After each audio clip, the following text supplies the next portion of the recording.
अस्सलाम वालेकुम नाज़रीन, मैं हूं शिराज अहमद और आप देख रहे हैं मेरा YouTube चैनल पाकिस्तानी ड्रामास पर इंडियन तफसीरात। तो आज हम आए हैं आपके लिए संगे मां ड्रामा की 12वीं किस्त पर तफसीरा लेकर। तो अगर अभी तक आपने हमारे चैनल को सब्सक्राइब नहीं किया है तो काइंडली सब्सक्राइब कर लें और साथ ही बेल आइकन के बटन को दबा दें ताकि हमारी आने वाली वीडियोस की तमाम नोटिफिकेशन आपको आसानी से मिलती रहें। तो चलते एक बहुत ही ज़बरदस्त रिव्यू के लिए। तो 12वीं किस्त में दिखाया कि हिकमत ने कैसे अपने बाप का सारा काम टेक ओवर कर लिया है और किस गलत तरीके से वो सारे निज़ाम को चला रहा है, कितनी अनमेच्योरिटी उसने हर चीज़ में दिखाई दी है। अनमेच्योरिटी मैं क्यों इस चीज़ को कह रहा हूँ, देखिए अनमेच्योरिटी मैं यूँ कह रहा हूँ क्योंकि जिस तरह से उसने अपने बाप की जो सहपाठी हैं, वो जो साथ में रहने वाले बंदे हैं, वो बुजुर्ग लोग हैं, उनको जिस तरह से उसने धमकियाँ दे दे के बुलवाया अपने 3 लड़कों से, तो वो इतनी गलत तरीके से वो पेश आ रहा है उन बुजुर्गों के साथ। देखें बात यह है कि वो उम्र में बहुत छोटा है, अभी वो गद्दी पर भी नहीं है, और अगर वो गद्दी पर होता भी तो भी कोई अपने बुजुर्गों से इस तरह से बात नहीं करता है। उसे पता नहीं किस किस्म की हीरोगिरी चढ़ी हुई है, कौन सी आशिकी खुमार में वो पागल हुआ है, जिस तरह से वो सारे मामलात को ले रहा है। अपने बाप को भी कुछ नहीं समझा, अपनी माँ को भी कुछ नहीं समझा, किसी को उसने कुछ समझा हुआ नहीं है। तो ये बहुत गलत तरीके से वो चीज़ों को लेकर चल रहा है, जिससे कि ये कैरेक्टर जो है वो पॉजिटिव से एकदम से नेगेटिव कैरेक्टर में चेंज होता जा रहा है। दूसरी चीज़ इसमें दिखाई है गुलमीना को समझाने के लिए कैसे कुबरा खान आई, यानी हानिया आमिर को समझाने के लिए, और उन्होंने बहुत पॉजिटिव बात उनसे की। हालांकि हानिया आमिर पहले तो उससे बात ही नहीं करना चाहती, पता नहीं हानिया आमिर किस गुमान में है और इस बेचारी लड़की ने उसका क्या बिगाड़ा है। उसने कहा कि मैं तुम्हारे चस्के नहीं लेने आई भाई, मैं तुमसे बात करने आई हूँ। तो खैर उसने किसी तरह से उससे बात करनी तो शुरू की है, और यहाँ पर बहुत पॉजिटिव और बहुत अच्छी सोच उसने समझाई है कुबरा खान ने गुलमीना को। उसने कहा है कि देखो इस जंग को तुम रोक सकती हो, तुम अपनी मोहब्बत पे खून की छींटे ना गिरने दो, अगर तुम ये कर सकती हो, अगर तुम हिकमत से बात कर लो या तुम हिलमन से बात, क्योंकि दोनों पार्टी से वो बात कर सकती है, वो बिल्कुल बेकसूर है, उसका किसी के साथ कोई फड्डा नहीं है, मतलब कोई झगड़ा नहीं है, तो वो बात करके मामलात को सॉर्ट आउट करने में मदद तो कम से कम कर ही सकती है। इस बात को थोड़ा सा गुलमीना ने लिया है और समझा है, तो इससे एक पॉजिटिव चेंज आ सकता है, कुछ रोकथाम हो सकती है। तीसरा पॉइंट इसमें यह है कि शाह साहब ने हिलमन को समझाने की कोशिश की, लेकिन देखें हिलमन तो अभी खुद कंफ्यूज है और शाह साहब उसे क्या समझाना चाह रहे हैं। हिलमन खुद जंग नहीं चाहता, मगर क्या करे, वो उसके बाप का खून का बदला उसे लेना है। अगर वो पीछे हटता है तो उसकी बेइज्जती भी होती है, साथ ही उसका जो मकसद है वो भी हल नहीं होता, और अगर वो आगे बढ़ता है तो वो सोच रहा है कि मैं अपने भाई से कैसे लड़ूं, उसके भाई की मोहब्बत है उसे मैं भला कैसे हासिल कर सकता हूँ। तो वो बेचारा खुद अभी कंफ्यूज है कि वो क्या करे, ना तो वो जंग लड़ने ही जा रहा है और ना वो पीछे हट सकता है। तो ये कुछ इस तरह का मामला हो गया जैसे शुरू में मरजान खान के लिए उसने बिसात बिछाई थी गर्क करने के बाद कि या तो ये जिरगा बिठाए या फिर ये पीछे हो।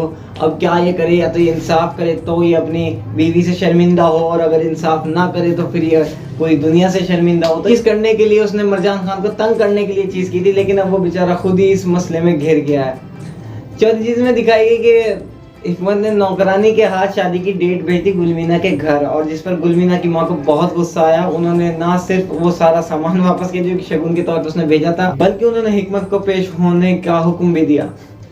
हिकमत पेश हुआ तो पहले उस पर बहुत सारी झाड़ पड़ी, और उसके बाद गुलमीना की माँ ने कुछ शर्तें रखी, और शर्तों में कहा कि जब तक तुम्हारे माँ बाप आके रिश्ता नहीं मांगेंगे तमीज़ के साथ, बहुत इज्जत के साथ, तब तक मैं रिश्ता नहीं दे सकती, मैं अब अपनी बहन को नाराज़ नहीं कर सकती।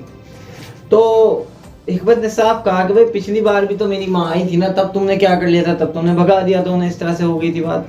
खैर वो मामला दूसरे थे, देखे वो सिचुएशन कुछ और थी उस वक्त, लेकिन अब जो सिचुएशन है वो कुछ और है।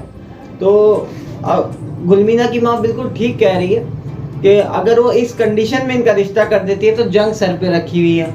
ये गुलमीना भी जानती है, उसकी माँ भी जानती है, हिकमत भी जानता है, मगर ये तो बावला हुआ है, इसको तो पता ही कुछ है। सारी चीज़ों में, सारे फैसलों में ये अनमेच्योरिटी का मुजाहरा कर रहा है। तो इसका तो ये दिमाग से हो गया है पैदल, थोड़ा सा ये फिर गया है, ये चाहता है बस किसी तरह गुलमीना को मैं हासिल कर लूँ, क्योंकि वहाँ पर पहले से गर्क हो गया है, तो वो सोच रहा है कि कहीं गड़बड़ ना हो जाए। हालांकि वो अपने भाई को जानता है, वो ऐसा नहीं कर सकता, मगर अभी ये भी कुछ समझ नहीं पा रहा है। दोनों भाई बेचारे, एक कंफ्यूज है, एक दिमाग से समझ नहीं पा रहा है चीज़ों को।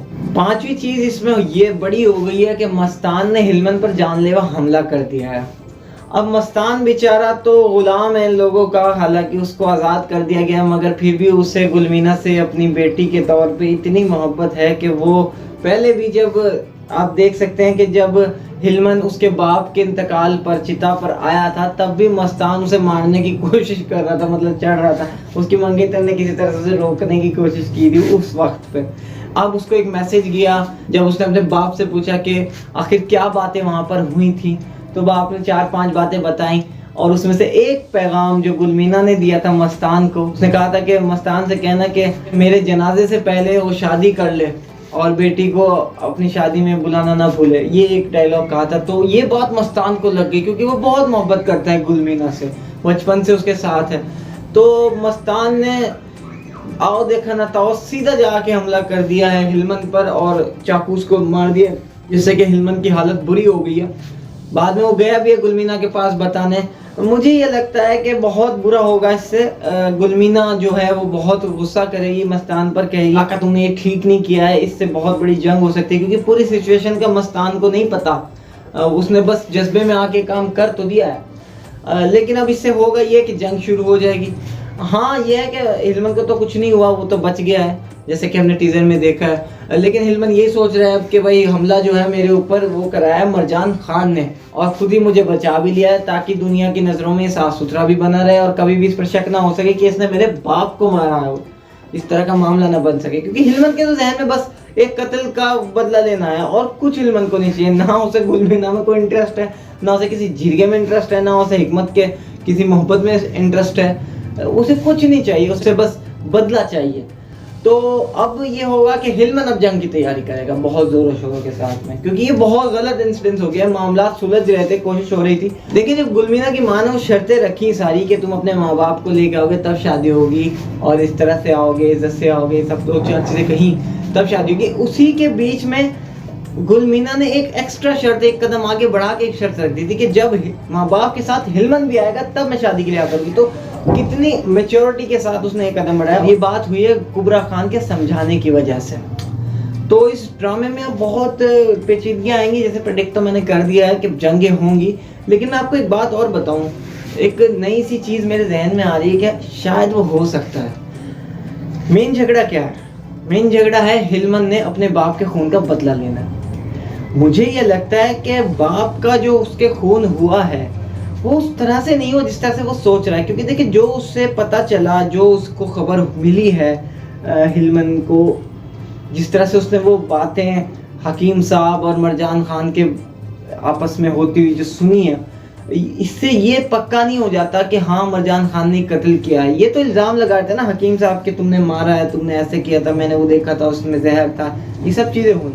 और जवाब में उसने कहा है, जवाब में मरजान खान ने कहा है कि क्या सबूत है तुम्हारे पास। मरजान खान ने कभी ये नहीं कहा हाँ मैंने मारा। तो ये हो सकता है कि कुछ और सिचुएशन बनी हो, किसी और वजह से उसने जहर खाया हो और उससे वो हिलमन के बाप मरा हो। ये ज़रूरी नहीं है कि वो उस मर्डर का जिम्मेदार मरजान खान ही हो। हाँ उसने शादी की, उसने देखे जो आदमी इतना अच्छा है कि उसने शादी की उसकी माँ से और फिर उसने ख्याल रखा हिलमन का, ये सारी चीज़ें की।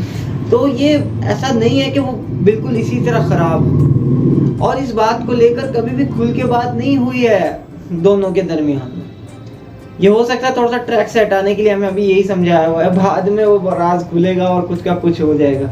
तो हो सकता है कि कत्ल हुआ हो, जरूर कत्ल हुआ हो। लेकिन देखिए कत्ल तो मस्तान ने भी किया था ना गुलमीना के बाप का, तो कत्ल तो वो भी था, लेकिन वो किस हालात में हुआ था। हो सकता है कि जो सिचुएशन दिखाई गई है वो ना हो और कुछ और मामला बने हो। खैर ये तो हमें आने वाले एपिसोड में ही पता चलेगा, लेकिन एक नज़रिया आप बनाकर रखिएगा इस शो को जब आप देखें कि हो सकता है कि मरजान खान भी इतना ज़्यादा कसूरवार ना हो जितना ज़्यादा कसूरवार उसको दिखाया जा रहा है। तो खैर इस पर हम तबसरा यूं ही करते रहेंगे। इसके आने वाली किस्तों पर, सारी किस्तों पर मैं तबसरा करूँगा, क्योंकि भाई ये आतिफ असलम का शो है, ये बहुत बड़ा ड्रामा है। उम्मीद करता हूँ आपको ये वीडियो पसंद आई होगी। अगर ऐसा है तो लाइक कर दीजिएगा इस वीडियो को और शेयर कर दीजिएगा और सब्सक्राइब कर दीजिएगा। चलो छोड़ो ना लाइक करना ना शेयर करना, बस सब्सक्राइब कर देना। खैर लाइक कर देते तो यार हमारा हौसला बढ़ता है, हमें ज़रा मज़ा आता है, अगली वीडियो शूट करने में ज़्यादा एनर्जी लगाते हैं। तो मिलते हैं इंशाल्लाह आपसे नेक्स्ट वीडियो में। दुआ में याद रखिएगा। अस्सलाम वालेकुम।